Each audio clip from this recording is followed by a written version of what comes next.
Buenos días, hermanos. Como siempre, los saludo en el nombre del Señor. Se les da la más cordial bienvenida a los que están hoy acá, también a los que nos ven a través de nuestra página de internet. Sean todos bienvenidos.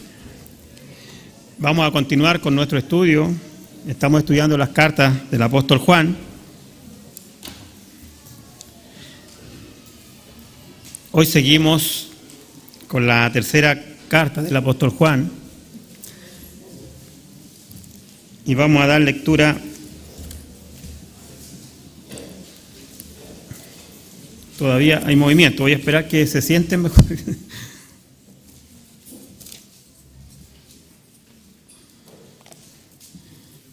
Ya. Vamos a leer la tercera carta del apóstol Juan, los 4 primeros versículos. Dice así: el anciano a Gayo, el amado a quien amo en la verdad. Amado, yo deseo que tú seas prosperado en todas las cosas y que tengas salud, así como prospera tu alma. Pues mucho me regocijé cuando vinieron los hermanos y dieron testimonio de tu verdad, de cómo andas en la verdad. No tengo yo mayor gozo que este, el oír que mis hijos andan en la verdad. Vamos a orar. Señor, te damos gracias por tu palabra, te damos gracias, Señor, porque podemos leerla con esta libertad, Señor, y podemos gozarnos en ella. Te damos gracias, Señor, por cada una de las personas que tú has traído esta mañana para oír tu palabra. Te damos gracias también por los que nos están viendo a través del internet, Señor, porque esta palabra sea viva, sea eficaz, Señor, y saca de mí cualquier acto, cualquier intención de mi parte, Señor. Solo tu palabra, solo tú, Señor, y un instrumento en tus manos, Padre Santo. Te lo pido de todo corazón. Amén. Bueno, siguiendo con la tercera carta de Juan, esta carta es la más breve que encontramos en la Biblia. Y quizás ya la próxima semana estemos terminando. Vamos a ver cómo sigue.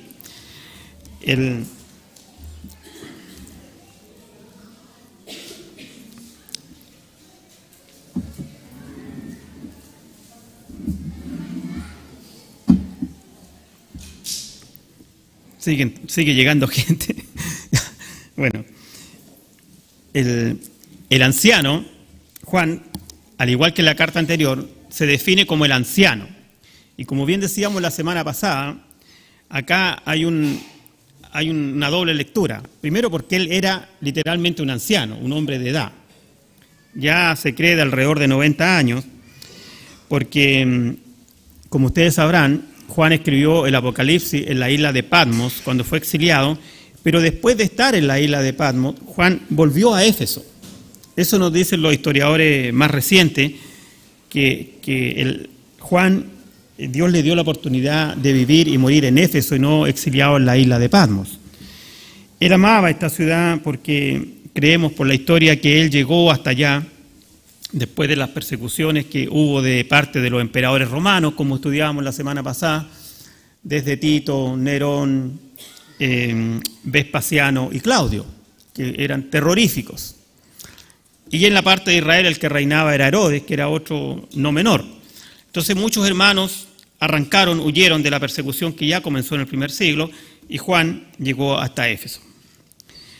Éfeso también era un lugar privilegiado en el sentido de que ahí predicó Pablo, predicó Juan, predicó Aquila, predicó Timoteo, el propio Tito. Y como estudiábamos también en domingos anteriores, cuando el Señor advierte a la iglesia de Éfeso en Apocalipsis capítulo 2 y le dice que eres celoso, tienes muchas cosas de las cuales yo debo sentirme orgulloso, decía Dios. Pero tengo algo contra ti, que has dejado tu primer amor. ¿Se recuerdan? Y la advertencia que le hacía al Señor, que si ellos no cambiaban su conducta, les sería quitado su candelero. Y así vemos a través de la historia que le fue quitado el candelero, y hoy día Éfeso no es nada en la historia del cristianismo. Muy por el contrario, toda esa parte de Turquía pertenece al Islam en gran medida. Entonces, y los otros son cristianos ortodoxos. Y así vamos haciendo esta introducción, digamos, para ver en qué contexto fue escrita la carta, porque es muy importante el contexto en que fue escrita la carta. Juan le escribe a su amigo Gayo, Como le decía, él se denomina anciano. En la segunda carta también él dice anciano, dice el anciano a la señora elegida. ¿Se recuerdan que lo veíamos antes? Bueno, disculpen si me confundo un poco, porque yo lo estoy siguiendo en la noche, pero en la mañana el pastor Carlos estaba en la misma línea, ¿cierto? A la señora elegida, decíamos en la segunda carta de Juan. Ahora también habla del anciano. El anciano, porque él es anciano de la iglesia y él es anciano en edad. La dirección de esta carta, podríamos decirla así, el anciano a Gayo, el amado a quien amo en la verdad. Y con ese primer versículo podríamos nosotros tener como el título, como el enunciado de la carta, como el saludo inicial. No sabemos tampoco con certeza desde dónde fue dirigida la carta. Creemos que es de Éfeso porque asumimos por los historiadores que Juan vivió sus últimos años en Éfeso y ahí murió. ¿Ya? Terminábamos la semana pasada la segunda carta donde Juan decía que él quería ir a ver a los hermanos. Él quería, ya dijo, recordamos y hacíamos ahí como una humorada, es decir, ya no quiero enviarte más WhatsApp, sino que quiero ir a verte y hablar personalmente con ustedes, cara a cara, sobre todas estas cosas, sobre la verdad, sobre el amor, sobre la misericordia de Dios, que era lo que hablaba Juan. Por eso Juan se llama el apóstol del amor. Pero al parecer Juan aún no ha podido moverse de Éfeso y escribe esta tercera carta y, como veremos más adelante en otro domingo, la termina de la misma manera, deseando también ir a ver a estos hermanos. Este destinatario, Gayo, aparece en el Nuevo Testamento varios nombres. Aparentemente era un nombre muy popular en aquella época. Para algunos dicen que era el nombre más popular de la época, Gayo. O sea, niño que nacía le ponían Gayo. ¿Ah? Entonces, como en Chile de repente se fijan, récord de nombres, Sofía, ¿ah? Matías, ¿sí? Martín, tan de moda. Allá era Gayo, ese era el nombre de moda, Gayo. ¿Ya? Y para contextualizar, vamos a ver algunos hombres que aparecen en Hechos 19, vamos a ir a Hechos 19.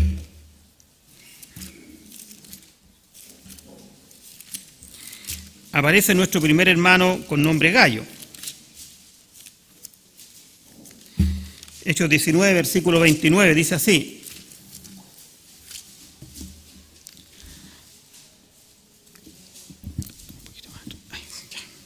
Hechos 19, 29 dice así. Y la ciudad se llenó de confusión y a una se lanzaron al teatro arrebatando a Gayo y a Aristarco, macedonios compañeros de Pablo. Pablo estaba predicando, ¿se acuerdan? En Éfeso hubo un alboroto ahí, los metieron presos y entre esos que iban presos iba Gayo. Después en Hechos 20, un poquito más adelante, en el versículo 4 dice, y le acompañaron hasta Asia, Sópater de Berea, Aristarco y Segundo de Tesalónica, Gayo de Derbe y Timoteo y de Asia, Tíquico y Trófino. No está hablando en Romanos, capítulo 16, aquí quizás podríamos tener una aproximación ya del destinatario de la carta. En Romanos, capítulo 16, versículo 23, Pablo está haciendo sus saludos al final de la carta. Y en Romanos 16, 23 dice, os saluda Gayo, hospedador mío, y de toda la iglesia os saluda Erasto, tesorero de la ciudad, y el hermano Cuarto. Este Gayo, hospedador mío. Pero tampoco podríamos nosotros concluir que este hermano, que es un hospedador, es necesariamente el receptor de esta carta. Toda esta introducción, que parece un poco larga, el único propósito es contextualizar, primero, la amistad que tenía Juan y el amor que tenía por Gayo, que era particular, ¿ya? Y segundo, que esta carta también fue dirigida a él y muchas cosas que están ahí son para él. ¿Ya? Juan escribe que ama a Gayo en la verdad, para seguir la línea. Se recuerdan que la semana pasada decíamos que el amor tiene que ir de la mano con la verdad, y ambos caminan, la verdad, el amor, la verdad. Vamos a ser recurrentes en esto, pero Juan es recurrente, por lo cual yo no puedo ser diferente al mensaje que está entregando la carta. La carta, desde primera de Juan, habla de la verdad, la segunda de Juan habla de la verdad, y la tercera de Juan, la palabra clave sigue siendo la verdad. Entonces, el apóstol Juan acá dice, a quien amo en la verdad. ¿Qué significa amar en la verdad? Porque él lo ama a Gayo, no porque Gayo sea, como diríamos hoy en día, un hermano buena onda, ¿ya? o que contaba buenos chistes, o era entretenido. Era porque Gayo amaba la verdad.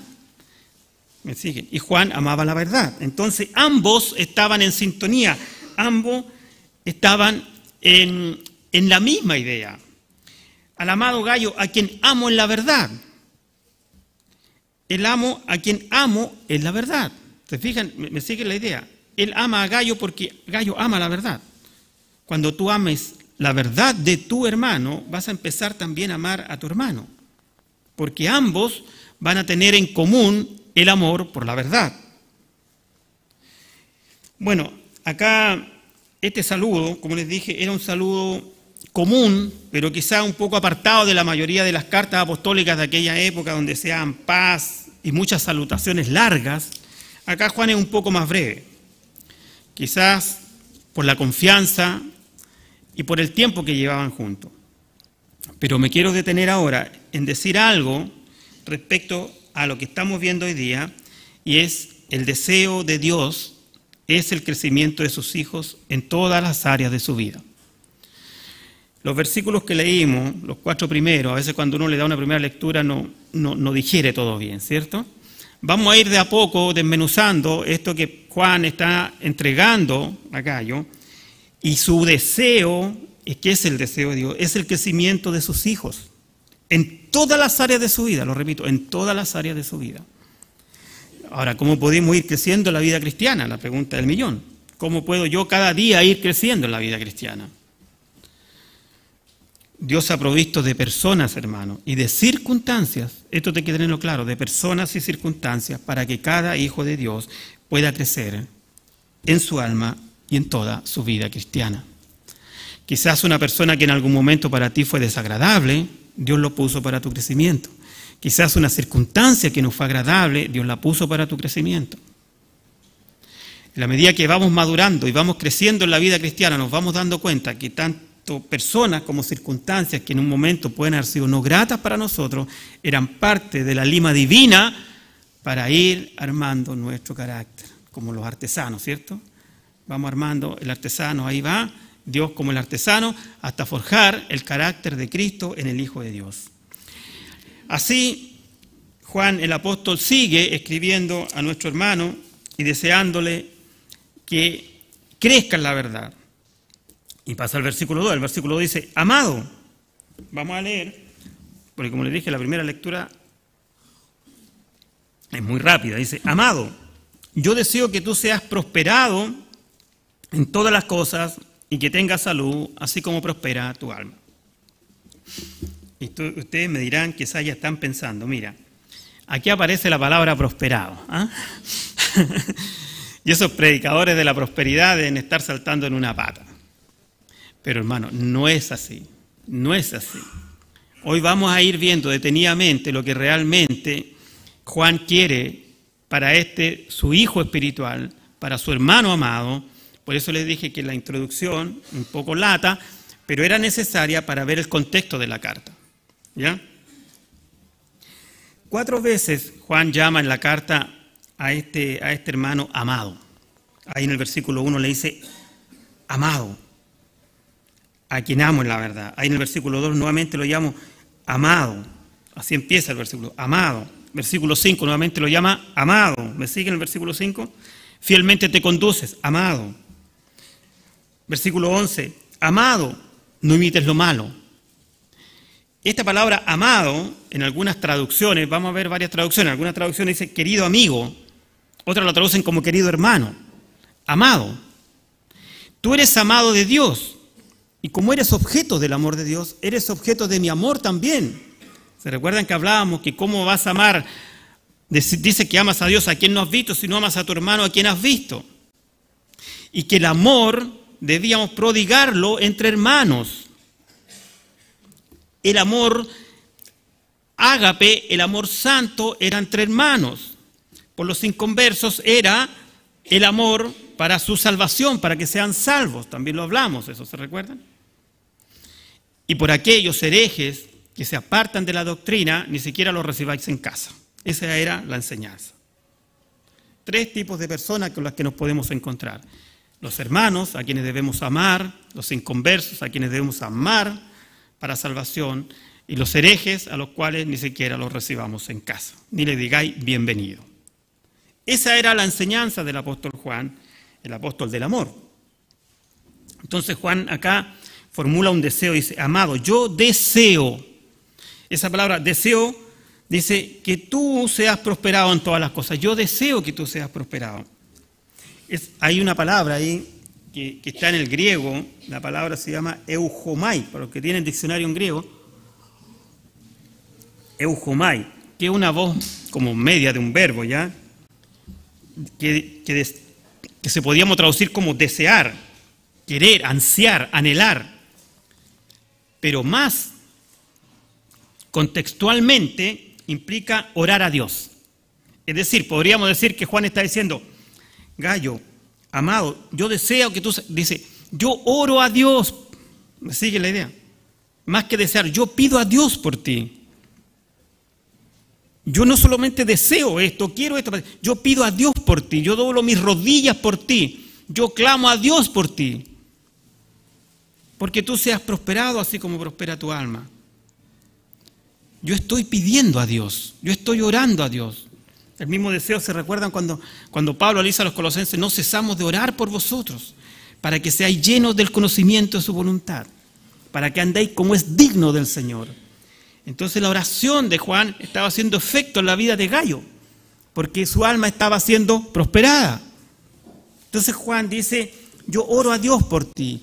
Muchas veces, hermanos, cuando deseamos algo por algún hermano, no hay nada mejor que doblar nuestras rodillas allí en oración por ellos. La oración es fundamental en la vida de todos los maestros de la escuela bíblica, empezando desde el pastor principal para abajo. Sí, hermano, si tú estás a cargo, tú tienes discípulos, no sé, tú estás en la clase de escuela bíblica, por muy pequeño que sean los niños, ora por ellos, ora por ellos. Vamos a ver los resultados que hubo en la oración de Pablo para la vida de Gayo.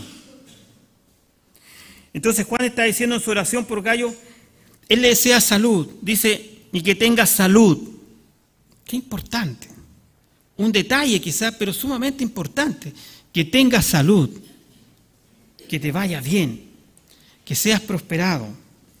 Este deseo y esta oración de Juan es amplio, incluye todas las cosas, dice, en todas las cosas, en todas las áreas de tu vida. Hay otras versiones, hay una versión que es la Biblia de las Américas, que dice, ruego que seas prosperado en todo aspecto y que tengas buena salud. Mira que más fácil, ¿eh? Ruego que seas, oro a Dios, que seas prosperado en todo aspecto y que tengas salud. Ya está sacando la prosperidad. Esa versión ya la está tirando para decir, que tengas buena salud. Juan se interesa por el bien material, sí, por el bien físico de Gayo, sí. Él sabe que está espiritualmente activo y sigue orando para que esa espiritualidad de Gayo siga adelante, avance, vaya más allá. Cada día más lleno. Igual como Ezequiel, ¿se recuerdan cuando sale el río desde Jehová, desde el cielo y empieza a inundar toda la tierra? Entonces Juan desea que Gayo sea prosperado, que le vaya bien en los planes, en su trabajo, en su vida diaria. ¿Por qué desea también que le vaya bien? Porque este hermano, vamos a ver más adelante, era hospedador. Era un buen hermano, por decirlo así. Pero este deseo aquí en particular, Juan lo pide en oración para su hermano Gayo. Muchas veces nosotros tenemos la costumbre de atribuirnos bendiciones para nosotros que son para el pueblo de Israel, por ejemplo. No, eso fue para Israel. O eso fue para Jacob, o eso fue para Abraham. A Abraham le dijo a ti, te multiplicaré y eres una gran nación. No lo dijo para mí. No lo dijo para su iglesia. Me sigue la idea. Acá creemos y desprendemos de que esta prosperidad que desea el apóstol Juan es para Gayo, en particular por la vida que llevaba Gayo. En este pasaje, en este versículo, en esta oración personal, no toda la carta, en esta oración personal. Porque el verbo prosperado que aparece ahí, nuevamente para los estudiosos, es euodo en el griego. Ese es el verbo prosperado, euodo. que la traducción Reina Valera del año 60 lo dice en todas las cosas, literalmente significa en todos tus caminos, que seas prosperado en todos tus caminos, que seas prosperado en todas las cosas. Y tiene el sentido de lograr algo, de llegar a una meta, de completar algo que empezaste. Es tan difícil en la vida y en los trabajos en particular, en los proyectos, las personas que están en proyectos deben saberlo, que cuando se comienza algo terminal, se dice cerrar el círculo, ¿cierto? Es tan difícil eso. A veces se le encomienda algo a alguien, lo deja hasta la mitad, se olvida, me olvidé, después lo tomo. No, cerrar el circulito, ¿cierto? Un pasito, lo cerramos, después vienen los eléctricos, después los mecánicos, después entran los de Piper, ¿ya? Y vamos cerrando, vamos terminando, vamos concluyendo. Dice que en todos tus caminos, en todo tu asunto, tú seas prosperado, vayas cerrando círculos, vayas cumpliendo metas en tu vida. Eso es lo que Juan desea para su amigo Gayo, en todos tus caminos. Y tiene el sentido de lograr, hermano, de alcanzar algo. También puede ser que triunfe en los negocios, ¿por qué no? No sabemos a qué se dedicaba Gayo. Puede ser que haya tenido un negocio, no sé. Y también era anhelo de Juan para su hermano, para su hijo espiritual, porque no podía desear una cosa así. No está mal, pero no es el sentido primario del mensaje, ni es la oración de Juan por Gayo, porque todos sabemos los males que acarrean la riqueza, y el propio Señor Jesús dijo, raíz de todos los males es amor al dinero. Raíz de todos los males es amor al dinero. Entonces, el contexto se aplicaría, como diríamos hoy, que te vaya bien. Es una frase muy chilena, que te vaya bien. ¿Ya? Eso sería como lo que Juan está diciendo a su amigo Gayo. Pero él ora eso, ora porque a Gayo le vaya bien en todas las cosas. La prosperidad, hermano, que Dios quiere para nosotros es la que vemos en el Salmo 1, donde dice, bienaventurado el varón que no anduvo en consejo de malo, ni estuvo en camino de pecadores, ni así escarnecedor se hace. En la ley de Jehová está su delicia, en su ley medita, ¿cierto? Será como árbol plantado junto a corrientes de agua, que da fruto, su hoja no cae, y todo lo que hace, prosperará. Y al final, ¿qué dice? Prosperará. Al final dice prosperará. Pero primero, no anda en consejo de malo, no se sienta en camino no anda en camino pecadores, está en la ley de Jehová su delicia. O es como el Salmo 104, donde dice, bienaventurado el hombre. Dice que teme a Jehová, que anda en sus caminos. Dice que su mujer será como vid que lleva fruto, ¿cierto? Sus hijos serán como plantas de olivo alrededor de su mesa.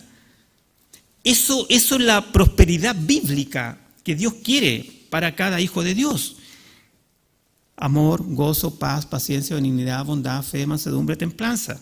Contra tales cosas no hay ley. Hay muchos hermanos que quieren los tesoros en la tierra, pero Dios dijo que hiciéramos tesoros en el cielo. No debemos confundirnos en esto. Incluso Primera de Juan, veamos Primera de Juan, un poquito más atrás. 5:14, ¿qué decía ahí?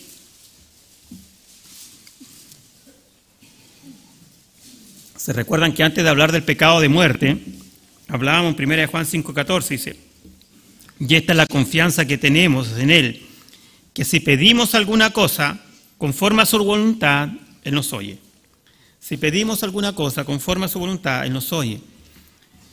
Juan estaba pidiendo a Dios, conforme a la voluntad de Dios, algo para Gayo, que sea prosperado en todas las cosas, en todas las áreas de su vida, como prospera su alma. Lo contrario de esto lo vemos en Santiago capítulo 4. Un poquito más atrás, vamos a Santiago, capítulo 4.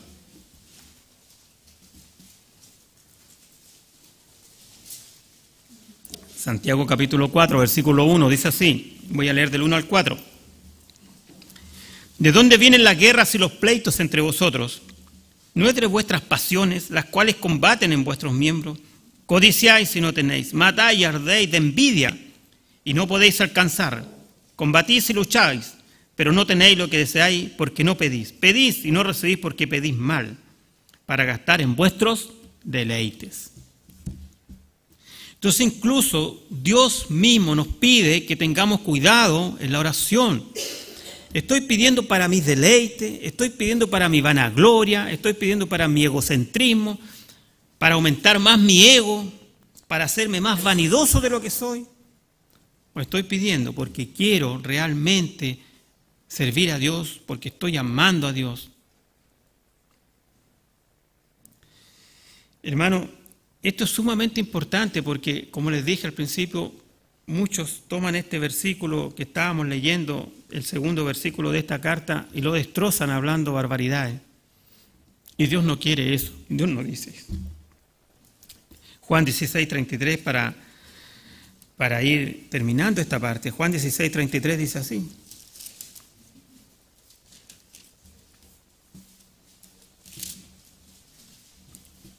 Jesús habla de su muerte, de su resurrección, de su segunda venida. Está enseñando a sus discípulos y en Juan 16:33 le dice: estas cosas os he hablado para que en mí tengáis paz. En el mundo tendréis aflicción, pero confiad, yo he vencido al mundo. Entonces, si algo nos garantizó Jesús es que en el mundo íbamos a tener aflicción. Pero también nos garantiza que confiemos porque Él ha vencido al mundo. Esa es nuestra esperanza, ese es nuestro gozo, esa es nuestra victoria, que Jesús venció al mundo y en eso debemos confiar. No andar pensando en que voy a negociar con Dios, que yo le doy 100 para que me dé 1000, que yo le doy 10 para que me dé 200, no. Vamos a ver también que Juan desea una salud física para Gayo, porque este hermano no era cualquier persona, lo vamos a ver ya con profundidad la próxima semana. Él era un hombre hospedador. Él era un hombre generoso, que tenía, como decía Pablo a los Corintios, 1 Corintios 12, un don de dar, con liberalidad realmente. Recibía personas que ni siquiera conocía, que llegaban con una carta, decían, oye, este es un predicador, va con una carta, él los recibía en su casa, los alimentaba, evidente, los atendía, les daba un espacio, los encaminaba.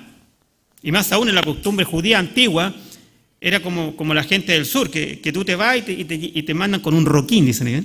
Un pancito, un algo para el camino. Era un hermano hospedador. Evidentemente que la oración de Pablo está encaminado a eso, a que él sea prosperado en todas las áreas de su vida. Pero Jesús, hermano, fue un ejemplo también en eso. Vamos a ver algunos ejemplos de Jesús. Marcos, capítulo 2.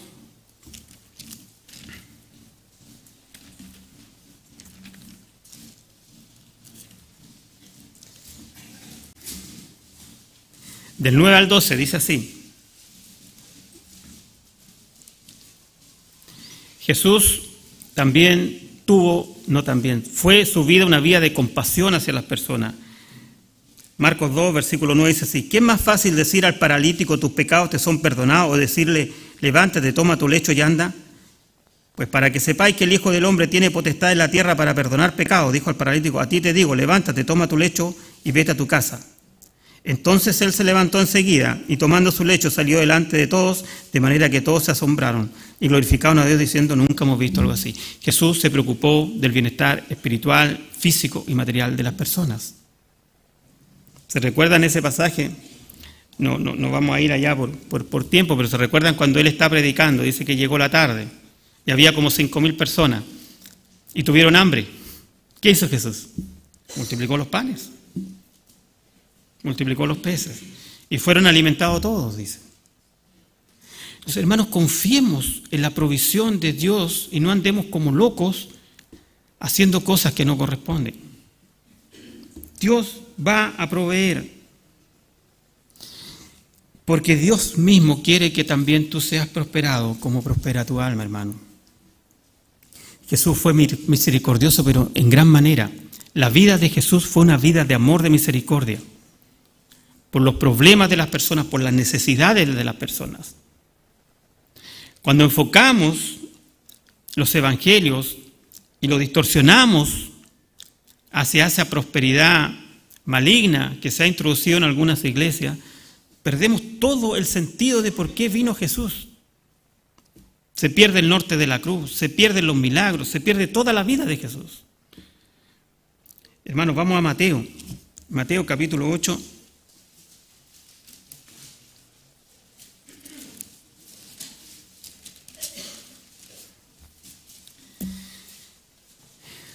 Si alguien dice, como conversábamos, como hablábamos la semana anterior, de que hay muchos que creen que Jesús fue un profeta, un iluminado, un maestro del Tíbet, se recuerda que hay tanta distorsión, hay tanta herejía, y no confesaban que Jesús es el Cristo, porque decíamos que el que tiene al Hijo tiene al Padre, el que no confiesa al Hijo no tiene al Padre. Repito, por si a alguien se le quedó atrás eso la semana pasada. Es importante. Jesús, toda la vida de Jesús fue una vida de servicio, y Gallo fue un ejemplo para los hermanos porque siguió la vida de Jesús. Mateo capítulo 8, vamos a ir viendo así, es tanta el servicio que vamos a ir viendo algunos pasajes solamente. En el capítulo 8, los primeros versículos, Jesús dice que limpia a un leproso. Aparece un hombre leproso y se postró ante él diciendo: Señor, si quieres puedes limpiarme. Versículo 3, Jesús extendió la mano y le tocó, diciendo: quiero, sé limpio, y al instante su lepra desapareció. Jesús sirviendo, su lepra desapareció. Piensen en aquella madre, hijo, esposo, no sé la condición de este hombre sufriendo por la lepra. Jesús tuvo misericordia de ese hombre. La sanidad de ese hombre fue para la gloria de Dios, fue para demostrar que Jesús era el Mesías, pero también un acto de amor. Qué horrible tiene que haber sido para la familia, para su entorno. Jesús sana al siervo de un centurión, sigue más abajo. Jesús entrando en Capernaum, vino él un centurión rogando al Señor: mi criado está enfermo. Que él dice: yo iré y le sanaré. Pero mientras va en el camino, Jesús sigue trabajando, sigue sirviendo. Aún no llega, dice, bueno, después dice que antes que Jesús llegue a la casa del centurión, es sanado, porque por la voz, por la palabra de Jesús es sanado. Y Jesús sigue y dice que llega a la casa de Pedro, porque Pedro le dice: maestro, mi suegra está enferma. Ese otro cuento aparte, ¿sí?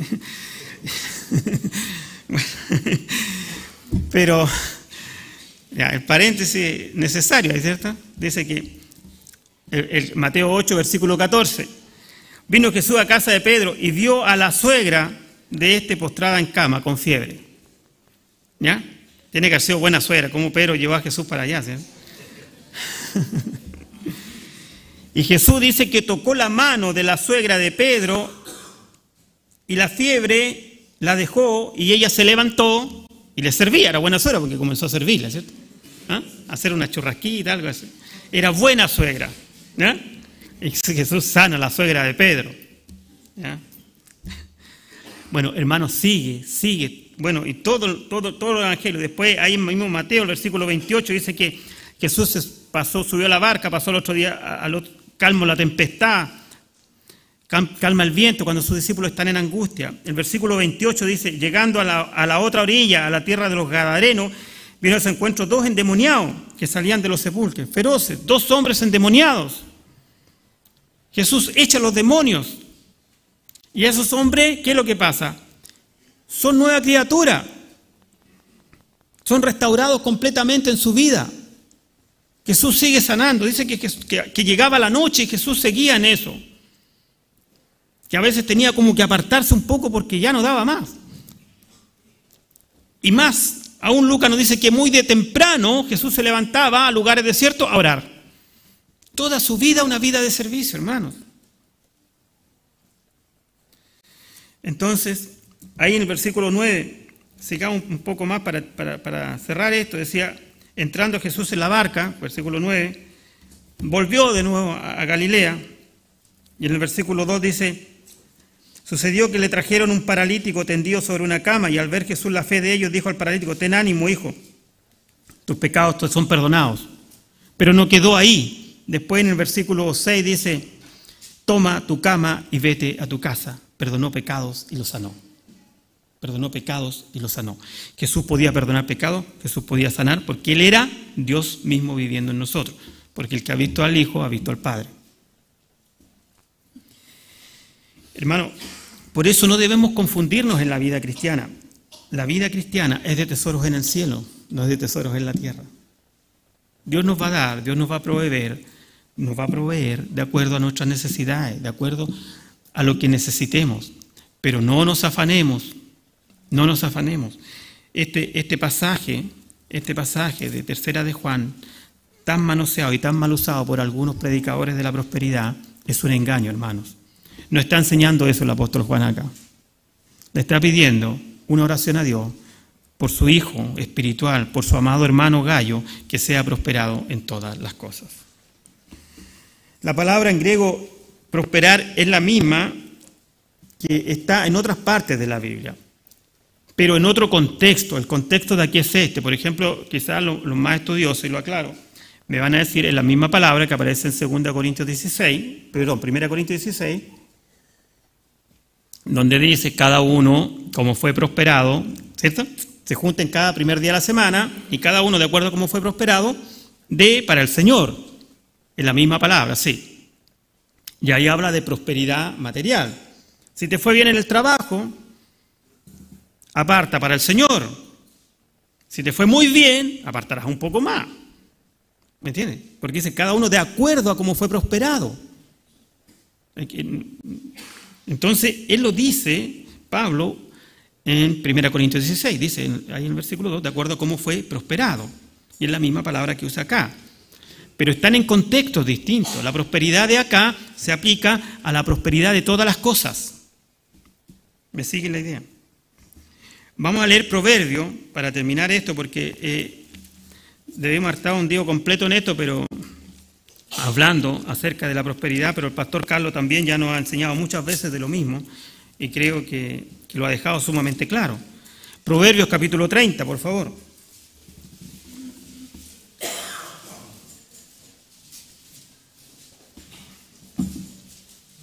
Versículo 8 y 9 dice, Proverbios 30, 8 y 9, vanidad y palabra mentirosa aparta de mí. No me des pobreza ni riqueza, manténme del pan necesario. No sea que me sacie y te niegue y diga, ¿quién es Jehová? O que siendo pobre hurte y blasfeme el nombre de mi Dios. No sea que te sacies y blasfemes contra el Señor y diga, todo lo que he logrado, toda mi fuerza, todas mis capacidades, todos mis talentos, todo yo. El Señor quiere que estemos siempre dependiendo de Él y siempre dando gracias a Él. Hay un pasaje también, Mateo 6, nos habla de lo mismo. Mateo capítulo 6, volvamos a Mateo. Mateo capítulo 6, versículo 25, dice así. Por tanto os digo, no os afanéis por vuestra vida qué habéis de comer o qué habéis de beber, ni por vuestro cuerpo qué habéis de vestir. ¿No es la vida más que los alimentos y el cuerpo más que el vestido? Mirad las aves del cielo que no siembran ni ciegan ni recogen en graneros y vuestro Padre Celestial los alimenta. ¿No valéis vosotros mucho más que ellos? ¿Y quién de vosotros? Bueno, ahí sigue ya hablando, pero la idea del pasaje es que no nos afanemos. Que no nos afanemos, que confiemos en Dios. Que confiemos en Dios.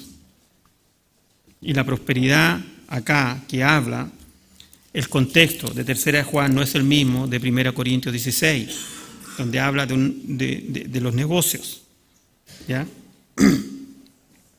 Entonces, hermano, para mayor abundamiento, como dirían mi hermano abogados, ¿cierto? Para mayor abundamiento, si alguien tiene una versión que se llama la NBI, la nueva versión internacional, se las voy a leer. Si alguien la tiene por ahí, que por favor la busque y la lea. Dice así, este mismo versículo 2 de 3 Juan dice, querido hermano, oro para que te vaya bien en todos tus asuntos y goces de buena salud, así como prosperas espiritualmente. Eso es lo que dice la traducción de la NBI. ¿Habla de dinero? No habla de dinero. Entonces la palabra prosperidad que usa ahí es de todos tus asuntos, que te vaya bien en todo lo que tú haces. Evidente que va a incluir el trabajo, pero no habla de una obsesión, de una cosa así como enfermiza. Habla de que te vaya bien, dice, querido hermano, oro para que te vaya bien, literalmente te vaya bien en todos tus asuntos. Hasta cuando vayas a hacer un trámite, no sé, a FONASA o algo complejo como eso, ¿te fijas? Que te vaya bien. Y goces de buena salud, así como prospera tu alma. Ese es el deseo del apóstol Juan para el hermano Gayo. Bueno, una vez dejado claro esto, dejado bien amarradito, ¿ya? Pasamos para seguir viendo la vida de nuestro hermano Gayo. Versículo 3, voy a leer. Dice así: pues mucho me regocijé cuando vinieron los hermanos y dieron testimonio de tu verdad, de cómo andas en la verdad. Dice, no tengo yo mayor gozo que este, el oír que mis hijos andan en la verdad. Bueno, por lo que dice ahí se desprende de que Gayo era un hijo de Pablo espiritual, no un hijo natural. Espiritualmente, ellos le llamaban hijos a quienes habían creído en el Evangelio por ellos, a quienes había predicado. Entonces, lo primero que él dice, mucho me alegré. Él mismo, ¿se recuerdan? Volvemos a Segunda de Juan, versículo 4. Cuando estudiamos versículo Juan, Segunda de Juan 4, dice, mucho me regocijé porque he hallado a alguno de tus hijos andando en la verdad conforme al mandamiento que recibimos. Entonces Juan no usa las mismas palabras, pero da a entender lo mismo. Mucho me regocijé cuando algunos de tus hijos andan en la verdad de acuerdo a los mandamientos. Andar en la verdad es andar, ¿qué decíamos? Segunda de Juan 2.4. Andar en la verdad es andar como él anduvo. ¿Se recuerda que hablamos la semana pasada? Poníamos el ejemplo de los indios, ¿cierto? Andar como él anduvo, seguir sus pisadas. Eso es andar en la verdad. Bueno, en la redacción de esta carta, Juan insiste en hablar en la verdad. ¿Qué es la verdad? Vamos a ver un poco más adelante algo de la verdad. También dice que algunos de los hermanos vinieron. Ahí dice, me regocijé cuando vinieron algunos de los hermanos y dieron testimonio de tu verdad. Juan está hablando de que vinieron hermanos desde la iglesia de Gayo y le contaron a Juan, mira cómo se conduce Gayo, cómo se comporta Gayo, cómo recibe a los hermanos en su casa, cómo es de amable, cómo es de atento, qué testimonio que tiene este hermano. Y eso le producía un gozo a Juan, eso le producía un regocijo, dice. Entonces aquí nosotros sí podemos ver algo, que es la importancia del testimonio, hermanos. Es súper importante que cuando salgamos de la iglesia, de este Betel, ¿ya?, podamos también ser testimonio allá, donde estás, en tu trabajo, en la universidad, en el colegio, donde estés, en tu casa. Un testimonio, que todos digan, mira cómo se conduce, cómo anda en la verdad, cómo se comporta. En esas conversaciones pasionales de repente sepamos callar, sepamos oír. Nos acordemos de ese proverbio que dice, fuerte, pero lo dice así, hasta el necio cuando calla es contado por sabio. Lo dice el proverbio. Hasta el necio cuando calla es contado por sabio. Entonces todo eso debemos ir aprendiendo para andar en la verdad, que es andar en la palabra de Dios, aprendiendo la importancia de testificar. ¿Quiénes eran estos hermanos? Ahí adelantamos un poco al versículo 5, dice, amado, fielmente te conduces cuando prestas servicio a los hermanos, especialmente a los desconocidos. Juan recibía incluso hasta los desconocidos. Estos desconocidos, no hay que entender que era cualquiera que andaba por la calle. Eran cristianos que él no conocía, pero eran predicadores. En aquella época, Pablo también fue recibido en muchas casas, y fue recibido en la casa de Gayo. ¿Se recuerdan en Romanos 16:23 que leíamos? Que dice que me hospedé en tu casa. Los predicadores muchas veces se hospedaban en las casas de los hermanos. Primero tiene que haber sido por un tema económico, para no pagar hotel, que era más cierto, y también por la confianza que daba en no ser delatados al imperio romano, porque los mataban, los perseguían, sobre todo los predicadores, a los que enseñaban.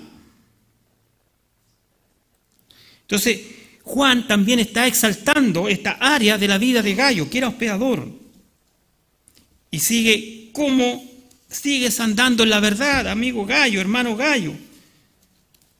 Porque en algunas traducciones dice amado o dice querido amigo, a quien amo en la verdad. Andar en la verdad. ¿Qué es la verdad? Ilustración. Vamos a hacer una ilustración. ¿Se recuerdan cuando Jesús estuvo frente a Pilato? ¿Recuerdan eso? ¿Cierto? Entonces, él decía, Pilato hizo una pregunta. Vamos a Juan. Vamos a Juan. Vamos a leerlo mejor para...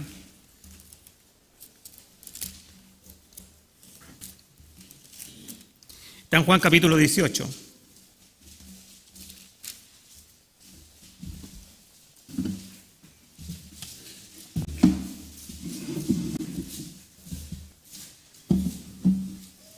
Entre ustedes buscan, yo... Juan capítulo 18, versículo 37, vamos a leer, hasta el 40, para tener un contexto chiquitito por lo menos, ¿ya? Jesús está ante Pilato, está para ser sentenciado. No vamos a decir juzgado, porque este juicio no fue juicio. Versículo 37, le dijo entonces Pilato: luego, ¿eres tú rey? Respondió Jesús: tú dices que yo soy rey. Tú dices afirmativamente. Yo para esto he nacido y para esto he venido al mundo, para dar testimonio a la verdad. Jesús usa la palabra verdad y Juan hace hincapié. El único evangelista que toca este diálogo. Me gusta mucho. Todo aquel que es de la verdad, oye mi voz, le dice Jesús. Todo aquel que es de la verdad, oye mi voz. Le dijo Pilato: ¿qué es la verdad? Y cuando hubo dicho esto, salió otra vez a los judíos y le dijo: yo no hallo en él ningún delito. Pero el versículo 38, la primera frase, dice Pilato: ¿qué es la verdad? Entonces quizás como un poco filósofo este Pilato. Se suponía que estos gobernadores eran gente instruida también. Tenían influencia griega, de la cultura griega, de la cultura romana. Entonces, Pilato es un inconverso que tiene una vida y una vista nublada por la ceguera de Satanás. Entonces él dice: ¿qué es la verdad? Interesante. Jesús había dicho que él era la verdad, y todo aquel que es de la verdad oye la voz de él. Y ahora Pilato dice: ¿qué es la verdad? Con esta pregunta un poco filosófica de qué es la verdad, es la que muchos inconversos hoy se encuentran. Y como cada uno tiene su verdad, como decíamos en domingos anteriores, si juntamos a 10 personas, ¿qué opinan del matrimonio? Cada persona va a tener un concepto distinto. Uno dice entre un hombre y una mujer, entre dos hombres, entre dos mujeres, entre 3, entre 4, entre un hombre y un animal, porque eso es lo otro que va a empezar a llegar luego. Y cada uno dice tener su verdad. Nosotros sabemos, y todos los cristianos sabemos de memoria, Juan 14:6, que Jesús es el camino, la verdad y la vida, ¿cierto? En Jesús hay vida, en Jesús hay solución. Hermano, esta es la única generación o época, digamos, en que la gente camina, viaja por el mundo sin dirección, confusión. Es una época donde no hay sentido común. Por eso estas palabras de Pilato tienen actualidad total. ¿Qué es la verdad? Imagínense, Pilato en el primer siglo, y los de ahora nos vienen a decir lo mismo, y se creen modernos, posmodernos, perdón, porque son posmodernos. Si ya Pilato hablaba de estas cosas, ¿qué es la verdad? Entonces, como no saben lo que es la verdad, como siguen filosofando acerca de eso, están confundidos, no saben a dónde van, caminan sin sentido común, hacen cosas que para nosotros no tienen ningún sentido, para cualquier persona racional no tiene sentido. ¿Cómo se conducen? Pablo dice dejando el uso natural incluso. Hermano, solamente Jesús es la verdad. Jesús es la verdad, es la vida. En Jesús es el único en que hay salvación. La Biblia dice que no hay otro nombre bajo el cielo dado a los hombres en quien podamos ser salvos. Jesucristo. Satanás anuló la vista de Pilato, nula la vista de los hombres hoy. Jesús, hermanos, en la escalera al cielo que vio Jacob allá en Betel, ¿se recuerdan? Cuando bajaban ángeles. Jesús es esa escalera que une al cielo con la tierra. Jesús es nuestro David que vence a Goliat mientras yo estoy ahí en la tienda con los otros soldados tiritando de miedo porque no lo puedo enfrentar. Jesús es quien pelea, quien libra nuestras batallas. No eres tú el David en la historia, Jesús es David. Quizás muchos han escuchado que tú eres el David que pelea, que lucha, que enfrenta a Goliat, que lo derrota. No, tú eres el que está escondido en la tienda, todo tiritón. Es Cristo quien lucha en nuestras batallas. Él es nuestro David. Él fue el que venció a Goliat. Yo soy un Esaú más, o ni siquiera doy para Esaú. Hermanos, solo conociendo la verdad seremos libres, libres de temores, libres de mentiras, libres de temor al futuro, libres de temor a los hombres, libres de tantos temores y tantas cosas. Y podríamos decir como Gallo que nuestra alma va prosperando, va prosperando. No tengo alegría más grande, dice el apóstol, que saber que te conduces. Volvamos a 3 Juan. Que andas en la verdad, que te conduces en la verdad. Esa palabra griega que se usa ahí se llama peripateo, que es andar, conducir, oír. Hermanos, Pablo le llama hijo. Voy a leer un pasaje para dejar claro esto que hablábamos, por qué lo llama hijo. 1 Corintios 4, versículo 15. 1 Corintios 4, 15. Hace calor, podría haber alguna ventana, parece que siento que está un poco pesado acá adelante la gente. O la puerta lateral, no sé. Pero si sienten calor, están con todo el derecho a abrir porque mis hermanos de acá adelante están un poco agobiados. 1 Corintios 4, 15. Vamos a leer 1 Corintios 4, 15, dice así.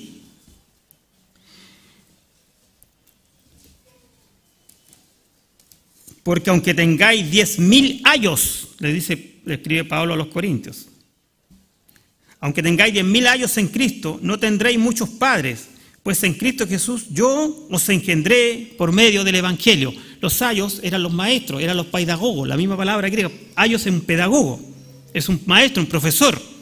Podéis tener muchos, 10.000 enseñadores, pero tienes un padre que fue el que le predicó el Evangelio. Por eso es tan hermoso lo que estamos viendo el día miércoles, que es cómo aprender a evangelizar. Vas a tener un padre. Y no hay nada más hermoso para un maestro, para un pastor, para un anciano, ver que sus hijos espirituales andan en la verdad.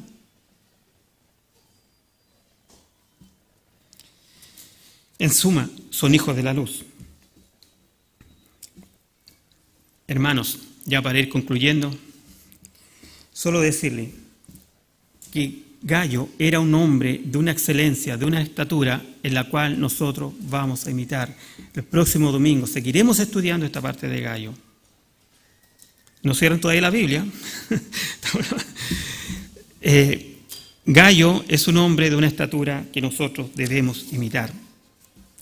A su casa, donde probablemente funcionaba la iglesia, llegaban hermanos, los hospedaba, los recibía con amor, con cariño. Este amor que Juan siente por Gallo es el mismo amor ágape, agapeto se traduciría ahí cuando él le dice amado, agapeto. El amor ágape, que es el amor sublime de Dios. Es el mismo amor cuando Pedro se reencuentra con Pedro después de que Pedro lo negó 3 veces, ¿se recuerdan? Y Jesús le dice, Pedro, me amas, Pedro, me agapetos, Pedro. Y Pedro le dice, Señor, tú sabes todas las cosas, ¿cierto? Ese mismo amor que Jesús sintió y expresó por Pedro es el mismo amor que Juan siente y expresa por su amigo Gallo. Y es el mismo amor que nosotros deberíamos sentir y expresar por nuestros hermanos también. Por nuestros hermanos que andan en la verdad. Porque lo que nunca debemos perder de vista, que el amor por la verdad es lo que guía y antecede al amor por el hermano. El amor por la verdad es lo que antecede, lo que guía nuestro amor hacia el hermano, es el amor por la verdad. Cuando llego a amar la verdad que está en ti, te voy a amar como hermano también. ¿Me sigue la idea? Hermanos, si nosotros no nos amamos en el amor y en la verdad, ¿cómo vamos a amarnos o relacionarnos con respeto, con amor, con misericordia? Vamos a seguir siendo los mismos chismosos de siempre. Para amarnos con misericordia, con respeto, debemos amarnos así en forma ágape, como Jesús amó a Pedro, como Juan amó a Gallo. Hermano, Juan amó a Gallo porque Gallo fue un hombre lleno de gracia y amor por los demás, que prosperaba su alma. Y por eso también Juan deseaba otras áreas de su vida que fueran prosperadas. Y cada uno de nosotros que algún día creyó en Jesucristo, que tiene vida eterna, que llegó a salvación, puede experimentar el mismo crecimiento que tuvo Gallo. Gallo no era un extraterrestre, hermanos. Era un hombre que luchó con pasiones, con todo, igual que cada uno de nosotros. Y nunca olvidar, como el propio apóstol Pablo escribía a los Corintios, de modo, siempre me gusta terminar con un versículo, de modo que si alguno está en Cristo, nueva criatura es, ¿cierto? Las cosas viejas pasaron, aquí todas son hechas nuevas. Nos ponemos de pie, vamos a orar, hermanos.